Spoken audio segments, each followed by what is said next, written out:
Welcome to Church History Week 1. My name is Raymond. I'm the worship pastor here at Calvary Chapel East Anaheim, and I'm coming to you from my office here at church. And so we're super excited that we can offer this class online. And so each week at 4:15, we'll be streaming live right to YouTube. So you can jump in the chat there and let me know that you're here in class, so to speak, virtually. And you can just type it in there. We were going to do Zoom, but I despise Zoom with all my inner being. It's like, I can't figure out the mic. So I figured it'd be easier. Everybody uses YouTube. We use it for church and everything. So I'm going to send out the link every week so you guys can grab the link and be sure to join in class at 4:15 every week. We are also meeting live in the classroom at 4:15 every week at Adventure Lodge. So if you're feeling comfortable enough to come out and be a part of a small group of about 15 people, socially distanced, we'll be in the Adventure Lodge, and so you can do that. One thing you're going to want to do is pick up your copy of Church History Made Easy. It's a great introductory to the church history, and basically that's what this is going to be. It's going to be an overview. It's going to be a flyover at 10,000 feet of all of church history from the resurrection to the Reformation. So grab your copy of the book. I think I sent you a link to get it off Amazon, or you could also get it on, I think it's christianbooks.com. You can download a PDF copy and keep it on your device. So a little bit faster than waiting for Amazon to deliver. So we'll be in this week. Hopefully you've read chapter 1. If not, you can read it after the class just as well. But before the next class, you're going to want to read chapter 2 so that you can follow along with everything that's going on there. So church history. I love church history. I actually have a thing called Dad Reads on Monday nights and on Friday nights. And we sit out around our fire pit and I'll read 2 different books from various church history figures. Right now we're learning about Martin Luther, who we'll learn about in our last class. And then just a few other books of just God's hand. It's actually that's what the title of the book is God's Hand Over the Ages, and you just see God's hand working throughout history. So it's a really fun time. My kids kind of moan and groan over it, but I think they actually do enjoy it, and it's good to instill that heritage in our kids. And one other thing that is good to instill in our kids is a love and affinity for Star Wars. Okay, maybe not. I don't know. Maybe you're not into Star Wars. Maybe you're not into movies. I know some folks, you're just not into it. But if you are familiar with the Star Wars saga, it's very interesting because the original 3 movies came out when my dad was a kid. He took me to see the prequel trilogy that came out when I was a kid. And I took my daughter, who's 11 now, to see the sequel trilogy when she was a kid. So we had my dad, myself, and my daughter all enjoying this same franchise over the last 40 years or something like that. It's pretty cool. It's something that stretches throughout generational gaps. But anyway, I bring that up because I like the original trilogy. I like A New Hope specifically. I enjoyed watching A New Hope. That is what most people would consider to be Star Wars canon. A New Hope all the way up to Return of the Jedi. And there was some stuff in there that was a little cheesy. There was some stuff in there that was kind of a little plot holy. Plot holy, is that a word? I don't know. There were some plot holes. Specifically, how could you blow up the Death Star, the strongest weapon in the galaxy, with one little missile shot right into a vulnerable spot? Seems like a very bad design flaw. But nevertheless, we're like, well, we'll overcome it because how could you move objects with your mind either? So, suspended disbelief. And so I never paid much mind to it. It didn't really ruin the movie for me until a movie called Rogue One, which was a prequel to A New Hope, and it talks about all the things that happened in A New Hope, leading up, all the events leading up to A New Hope. Now, when I was watching A New Hope, they uttered this phrase. They said, they brought the Death Star plans to the Resistance or to the Rebellion and said, a lot of people died to bring us these plans. And I remember watching that and going, oh, that's a bummer. A lot of people died to bring them these plans. Then Rogue One came out and told the story of all the people that died to bring them the Death Star plans. In fact, it even showed some of the things that I considered to be plot holes. They plugged those plot holes in Rogue One. That's why I kind of like it. Plus, you get an extra Darth Vader scene that's really, really cool. it wasn't until I actually got to see the stories of all the people who put their lives on the line to bring the plans of the Death Star to make A New Hope possible that I really appreciated the statement, a lot of people died to bring us these plans. Well, in a sense, we have our Bibles, and we can appreciate our Bibles. We can read them and never study church history. We could glean God's breathed out word and apply it to our lives, and it is awesome. But there's something to be said about reading about the people who gave their lives to bring us this book, because many, many people did just that.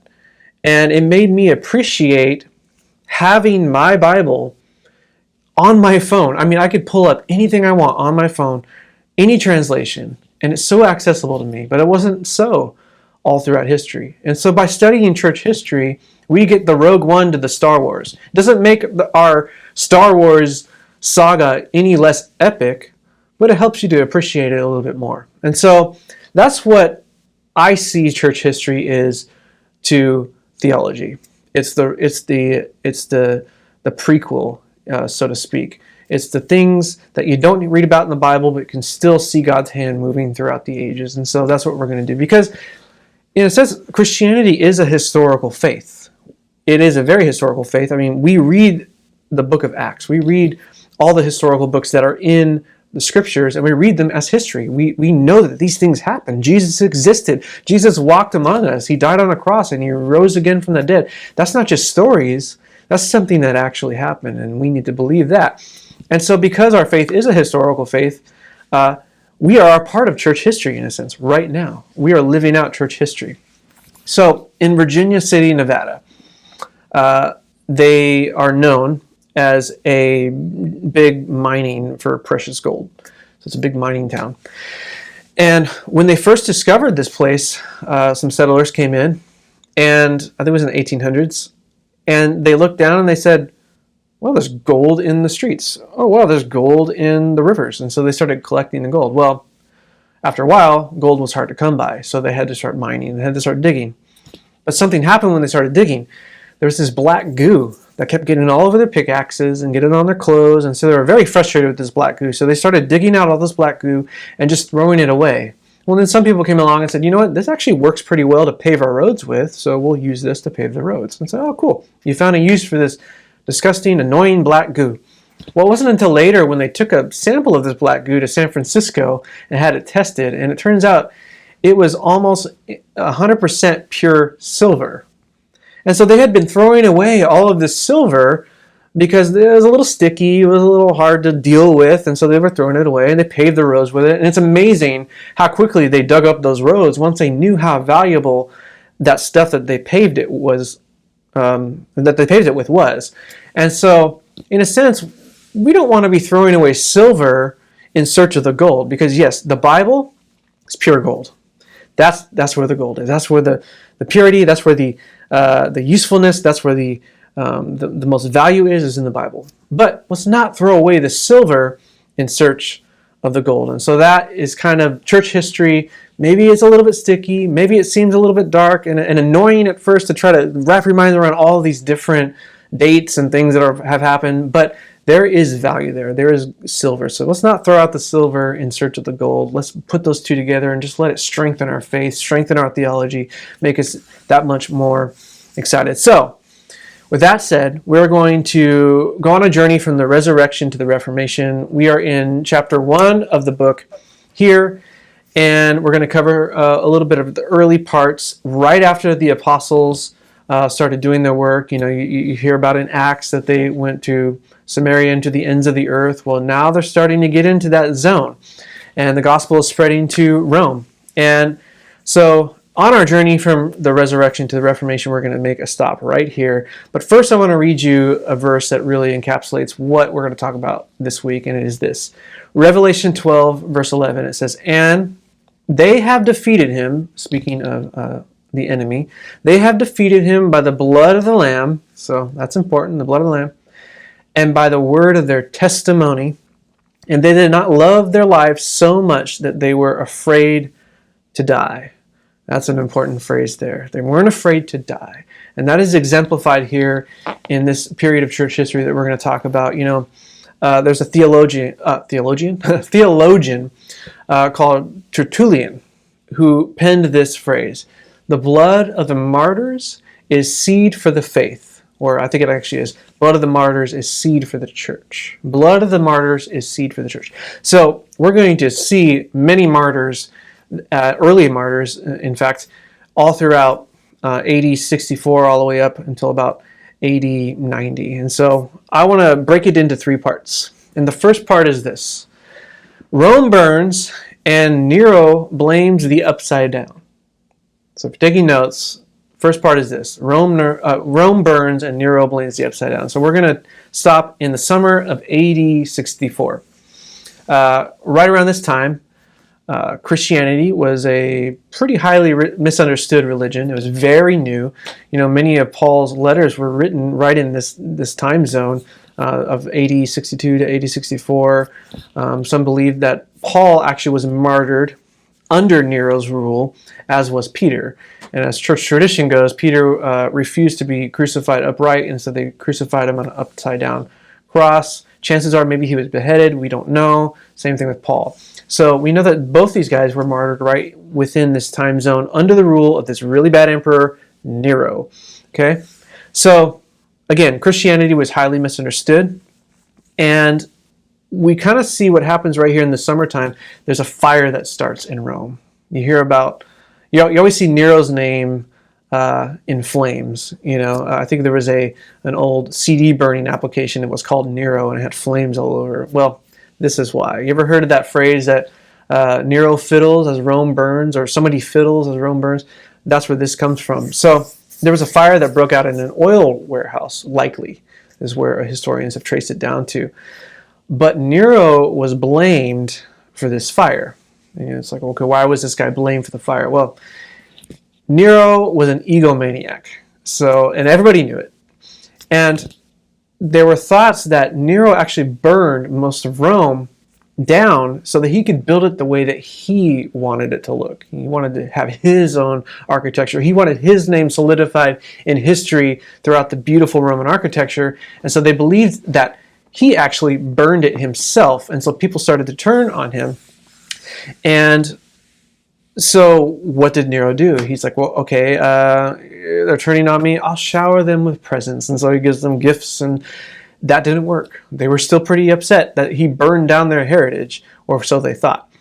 And so Nero was like, okay, what do I do? I need to get these guys off my back. I'm trying to rule here. They hate me. So he had an idea. He said, you know what? These Christians were pretty weird. In fact, did you know that Christians were considered atheists of the day?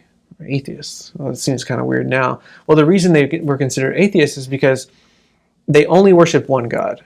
And they didn't have an object of their worship, and they didn't worship the gods of Rome. And so because they weren't worshiping the gods of Rome, and their God wasn't represented by an idol, it was this living God. It was somewhat esoteric to the Romans. So, well, they're atheists. Worse yet, they were just upside down people. They heard that they were drinking blood and eating flesh. Talking about the Eucharist, talking about communion. So they're partaking in communion, and so they're like, well, they're eating flesh and drinking blood. That's really weird. That's really upside down, right?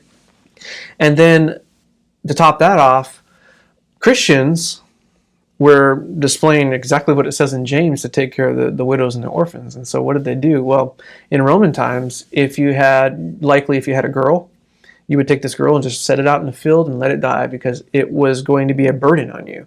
It wasn't going to carry your family name. Or if you had a disabled child, that was going to be a burden on you. It couldn't work on the farm. It couldn't bring you prosperity. And so they had no value for these human lives other than what was going to bring them value to their bottom line. And so the Romans would actually leave babies down by the Tigris River, out in the fields, and just along the streets. Well, Christians came along, and they started taking these babies and picking them up and taking them home and raising them. But it was so counterculture to the time that they could not understand this. And so the rumor started spreading that Christians were actually eating babies. Because, from their logic, it was, Okay, they're eating flesh and drinking blood. Well, where are they getting the flesh and the blood? That's why they're picking up the babies. It was so unfounded that they would actually take on a burden and take care of these babies. And so people already had a weird, skewed vision of Christians already. And so Nero was like, these guys are weirdos. People don't really understand these people. I'm going to blame the city burning on these Christian Jews. And so that's exactly what he did. And Nero sparked a fierce persecution of Christians all throughout his rule. And so it was all started with that fire. And there was that, again, Nero fiddles as Rome burns. Well, actually, historically, he probably wasn't even in Rome when the fire started. So it was likely an oil fire. But, in our first period, 13 through 17, it says this. For the Lord's sake, submit to all human authority, whether the kings as head of the state or the officials he has appointed.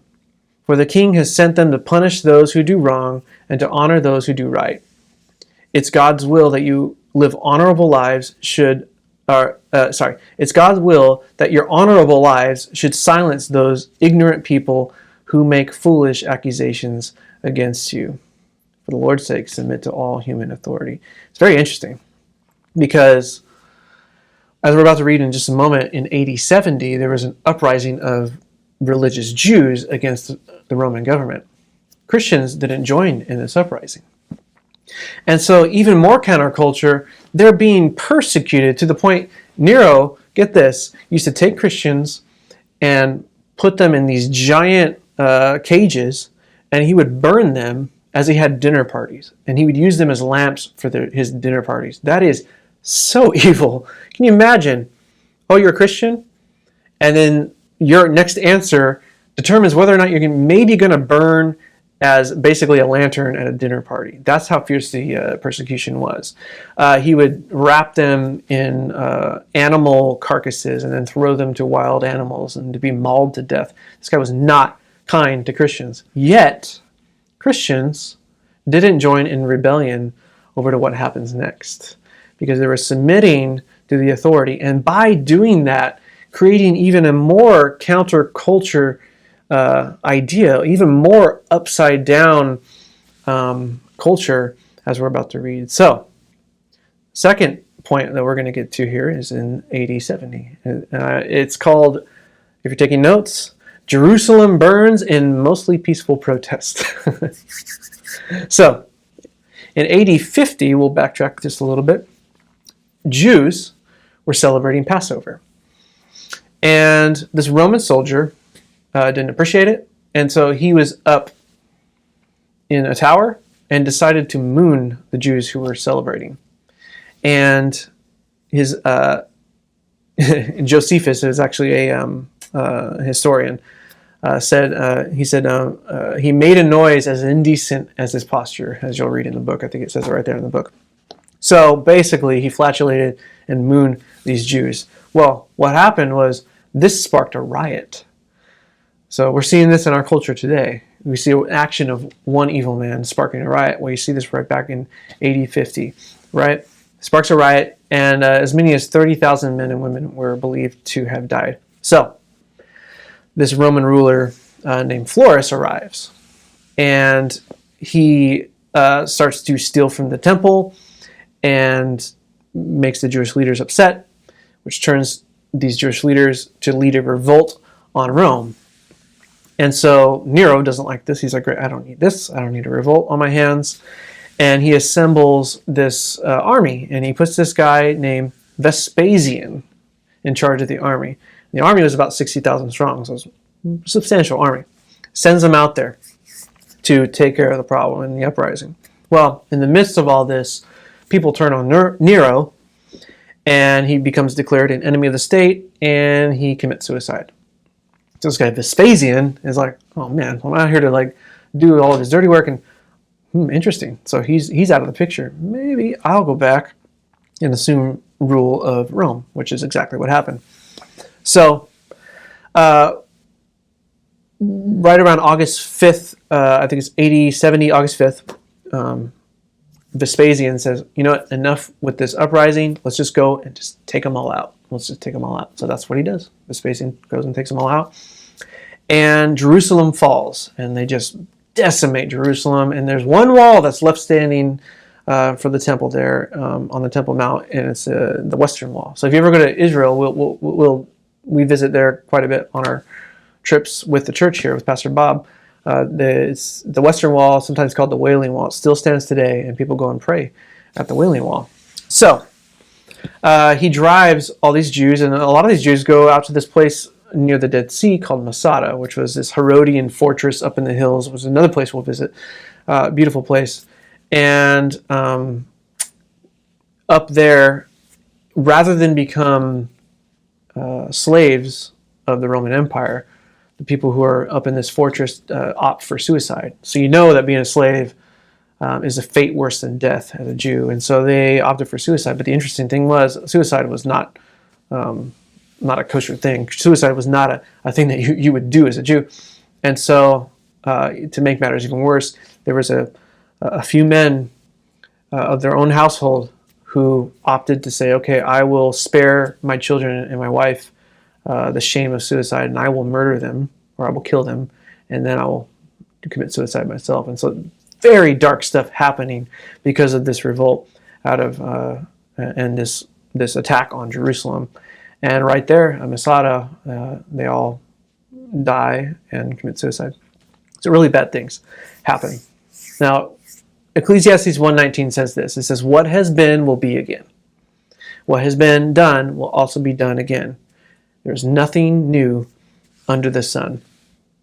You notice one indecent act sparks a riot, which sparks a revolution, which sparks decimation of an entire area and an entire people, and enslaved.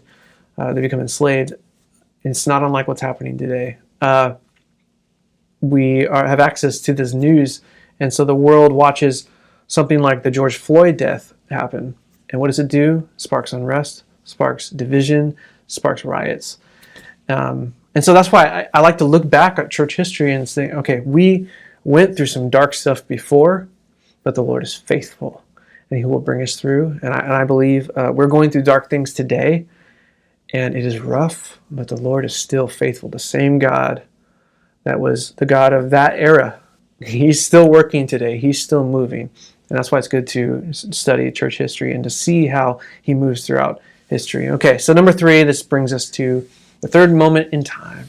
It is Domitian declares deity. Domitian declares deity. So Domitian is the son of Vespasian. So kind of a little bit of nepotism going on here. Now, in Roman times, when you were a ruler of Rome, when you died, you were believed to become a god. Well, this guy, Domitian, decided he didn't want to wait. So he declares himself a god while he's still living. He's a living god. And so he requires everyone to call him Lord and God. To make matters worse, he made it to where all Jews had to make their offerings to Rome. Because a lot of the Jews were still, remember we talked about the Western Wall, the Wailing Wall. Well, many of the Jews were still going to Jerusalem where that wall still stood, and then still making their offerings there in Jerusalem. Didn't sit well with Domitian, especially with his new godlike status or his new deity status. And so he said, nope, you got to come over here. And so that, didn't sit well with the Jews. And he outlaws pretty much all Jewish practices altogether, which leads to this guy Pliny, which it's all in the book here, so I'm going to kind of skim over it, but you should read it, who writes a letter to the emperor later on, and he gives this kind of template for how to persecute Christians. And so he says, here's what I do. I give the Christians 3 chances to basically recant Christ and renounce Christ. And if they don't do it, I kill them right on the spot. Again, can you imagine that happening today? We have not seen persecution like this in our modern church. Very scary stuff. So out of this comes several martyrs because people start adopting this philosophy. And so you've heard of apologetics, right? Or apologists. Now, we know apologists as people who defend the faith, who make cases for why we believe what we believe. Well, the apologists that came out of this time were actually the first apologists, they were actually just there to say, hey, look, Christians, our faith is not something that makes us do things that are illegal, like eat blood and drink blood and eat flesh and all this kind of stuff, because they were looked on as criminals because of what Nero had done in criminalizing and almost demonizing the Christians. And so out of this came a guy named Justin Martyr. Now, we're familiar with the term martyr because people are martyred for their faith. Well, Justin Martyr was a famous apologist, and he was beheaded in AD 165, and refused to denounce his faith, and so he was beheaded. And then we see another guy named Polycarp, who was a pastor and actually an acquaintance of John, the Apostle John. He was 86 years old when he was martyred. He was actually burned alive. And basically he said, you know what, you're telling me to renounce someone who has never done me wrong. He's always been faithful to me. I will not do that. He was burned for his faith. So, just crazy faith being displayed here. Well, we see in Hebrews 4:12, it says this, for the word of God is alive and powerful. It is sharper than any of the sharpest two-edged sword. So you see people being beheaded by swords, right? Well, the word of God is even sharper than that. Cutting between soul and spirit, between joint and marrow. Interesting that this language is used here, between joint and marrow. It exposes our innermost thoughts and desires. So, the final martyrdom, or the final person who's martyred that's in the end of the chapter here, is actually a pretty incredible story. It's this slave girl who's disabled. We don't know how, it doesn't really clarify how she was disabled, but Blandina. And the emperor wanted everyone to offer incense to him, as a deity. Offer incense to me to worship me. She refused. And so she was humiliated. She was hung up in an arena, naked, in front of everyone, and wild animals were sent in there to kill her. They actually didn't touch her, and so then they cooked her on a hot grill, and then she eventually was gored to death by a bull. And they were doing this to say, hey, look, this is what happens to people who are Christians, who don't fall in line with the time of the day. You're going to die, right? They're doing that as a scare tactic, right? But something incredible happened. Many of the Christians were quoted as saying, you know what? We saw in this young slave girl our Savior, who endured suffering on our behalf. He came off of his throne to suffer and die for us. And now we see her suffering, and we just see Christ in her suffering. I think that's so beautiful. That, when we suffer as Christians, we are not only suffering, but we are, in a sense, a window. And I think I've said this in past videos. If you've watched any of the videos we published here on the YouTube platform for the church, but you are a window to the hope that sustains you. And that window is the fullness of joy found in Jesus Christ. So the window to the hope that sustains you is the fullness of joy found in Christ. Well, what is that? Joy is found in Christ's presence, and in his presence there is fullness of joy. So even when we're suffering, we can still experience pure joy, as James says. Consider it pure joy when you face trials of many kinds, because it produces perseverance, and perseverance, character, and character, what is it? Hope. So you are a window to hope when you are suffering, when you lean into Christ, and when you exemplify the sacrifice that he made for you, so that others can see Christ in you. Something amazing happens, as it did with this young slave girl being tortured to death. Christians saw Christ in her, and it sparked something pretty incredible, which we're going to explore over the next 7 weeks. And so, very excited to be studying church history with you guys. Be sure to read chapter 2 for next week. Drop some comments with any questions that you may have, and I'll try to answer them. I love you guys, and I will see you next week.